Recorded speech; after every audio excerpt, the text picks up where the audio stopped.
Welcome to the Restricted Handling Daily Intel Brief. This is what's been going on in Iran and the Middle East in the past 24 hours. The United States and Iran have entered an interim agreement that pauses their direct conflict and resets the board across the Middle East. This is not a final peace deal. Think of it more like a high-stakes timeout in the middle of a very violent match, with both sides stepping back to see what they can extract next. At the center of it all is the Strait of Hormuz. That waterway is doing more geopolitical heavy lifting than almost anything else right now. Iran agrees, at least for the next 60 days, to allow commercial shipping to move through with no fees. In return, the United States begins lifting its naval blockade and issues sanctions waivers that allow Iranian oil to flow back into global markets. And that one move alone changes the tone of the global economy. Oil starts moving again. Tankers that had been stuck or rerouted begin transiting the strait almost immediately. Saudi-flagged supertankers move through with millions of barrels on board. Iranian tankers also begin crossing after weeks of restriction. The message to markets is pretty blunt. The pressure valve just got opened, and this is where the economics get real. Iran is expected to bring in massive revenue if exports return anywhere close to pre-war levels. We're talking tens of billions annually, potentially even more depending on pricing and volume. On the short end, billions could flow in almost immediately within the first phase of the agreement. That money matters, not just for Iran's economy, which has been under severe pressure, but for what comes next. Because this agreement doesn't just open oil, it opens banking channels, asset access, and a pathway toward a reconstruction and investment framework that could be worth hundreds of billions over time if it survives negotiation. So what does Iran do with that breathing room? That's where the nuclear question sits. Iran reaffirms its long-standing position that it will not pursue nuclear weapons. In parallel, it agrees to downblend or dispose of enriched uranium under International Atomic Energy Agency supervision. But the key detail here is what is not solved. Enrichment levels, verification systems, long-term constraints, and enforcement mechanisms are all pushed into the next phase of talks.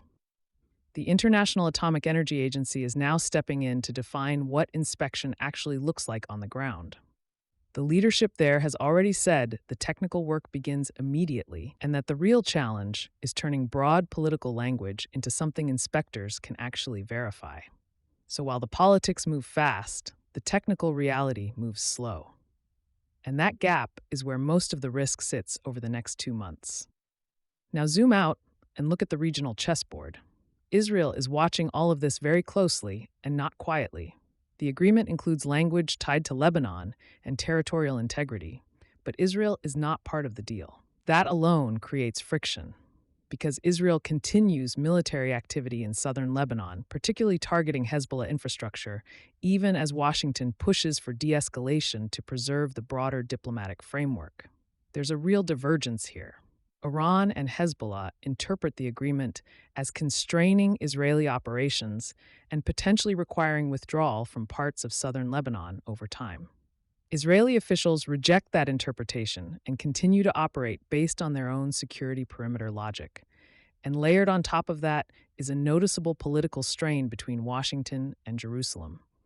President Trump has publicly criticized aspects of Israeli operations in Lebanon, at one point urging restraint and describing the need for a softer approach.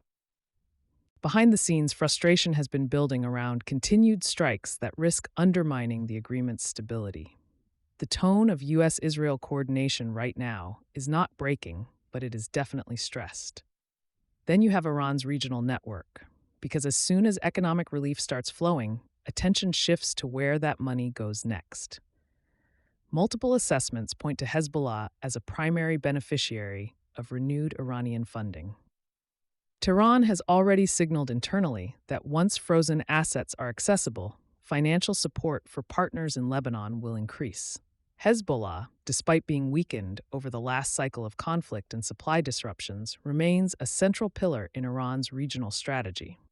So the concern in Washington and parts of the region is straightforward. Economic stabilization in Iran could translate into rapid proxy rebuilding abroad. Iraq is another pressure point. The United States is reportedly tying economic support and dollar liquidity to reforms inside Baghdad, specifically targeting Iranian-backed militias. That includes efforts to disarm factions within the Popular Mobilization Forces, break financial networks tied to smuggling and laundering, and remove commanders aligned too closely with Tehran from formal security structures. There's even discussion of closing banks involved in dollar trafficking. That matters because Iraq's entire fiscal system is heavily dependent on U.S. dollar flows tied to oil revenue. So what you're seeing is a dual-track strategy. Iran gets partial economic normalization, while U.S. pressure simultaneously increases on Iranian-linked networks outside Iran itself. Now back to the maritime picture, because it still sits at the center of everything. The Strait of Hormuz is effectively functioning as both a symbol and a pressure tool. Iran wants recognition of its role in managing it. The United States wants guaranteed open passage without fees or coercion. And the agreement temporarily splits the difference by allowing free transit for a defined window, while leaving long-term governance unresolved. That unresolved piece is important, because Iran has already signaled it intends to pursue some form of fee-based or managed system after the 60-day period. That is not accepted by all regional actors, and it directly challenges long-standing international maritime norms. On the ground, or more accurately at sea, the shift is already visible. Commercial traffic increases, tankers reappear, shipping confidence improves, but the system is still fragile and heavily dependent on political restraint holding through the negotiation window. Finally, there is the kinetic layer in Lebanon. Even with the ceasefire framework in place, Israeli strikes have continued in limited form against Hezbollah-linked targets. Hezbollah has also conducted drone activity against Israeli positions in southern Lebanon, including incidents that have caused injuries among Israeli forces.